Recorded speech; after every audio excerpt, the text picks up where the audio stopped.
Dear viewers, sir আসুন গল্প শুনে থেকে আমি জয়নাল আবেদিন পবন আপনাদের সবাইকে শুভেচ্ছা জানাচ্ছি। আজকের গল্প শোনাবো এমডি রুহুল আমিন এর ভাইয়ের ফেসবুক পেজ থেকে। চলেন গল্পটা শোনা যায়। আমি মধ্যবিত্ত, বিয়ে করলাম মাস্টার্স পাস মেয়েকে।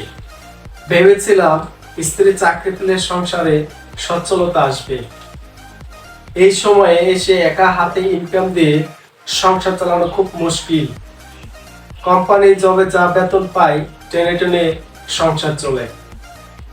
স্ত্রী চাকরি হলো, 25,000 টাকা বেতন, সংসারে দেয় 5,000 টাকা।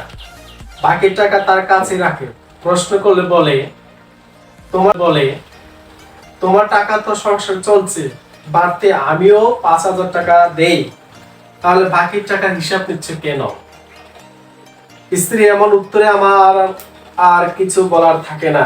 পরের বছর না ফিরতে কোল জুড়ে ফুটফুটে ছেলে সন্তান। রোজ রাতে ছেলেকেও দুধ খাওয়ায় আর আমরা টুকটাক গল্প করি। প্রায় সময়ও বলে ছেলেকে শহরে বড় স্কুলে পড়াবো, ভালো টিউশনি দেব। একদিকে আমি দীর্ঘশ্বাস ফেলি, সরকারি স্কুলের বাইরে পড়াশোনার সামর্থ্য আমার নাই, ইচ্ছেও নাই। স্ত্রী এক কথা, ছেলেকে দামি স্কুলে পড়াবে। একদিন রাগ করে বললাম, দামি স্কুল দামি টিউশনে পড়াবে ভালো কথা, এত টাকা কোথায়?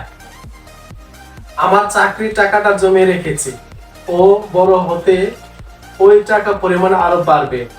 আর শোনো, সামনের সপ্তাহে ব্যাংকে যাব, টাকা তুলবো। কত টাকা? 1 লাখ। এত টাকা জমে গেছে? 1 বছর ধরে জমাচ্ছি যে। ওই টাকা দিয়ে তুমি একটা সাইড ব্যবসা ধরো। ছেলে বড় হচ্ছে, ওর ভবিষ্যৎ আস্তে আস্তে অনেক টাকার প্রয়োজন।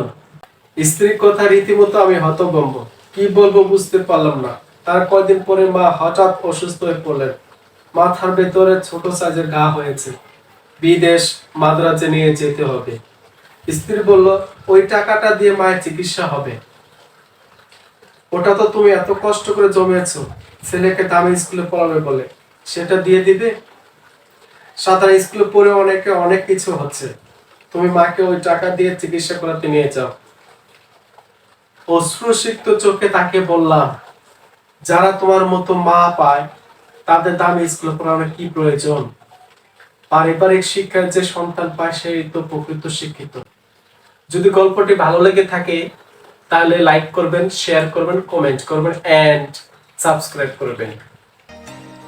আর যদি আপনি আপনার গল্প শোনাতে চান বা বলতে চান তাহলে স্যার আসেন গল্প শুনি ফেসবুক পেজে অথবা ফেসবুক আইডিতে মেসেঞ্জারে যে আমাকে নক করবেন, আমি আপনার সাথে যোগাযোগ করে দেব।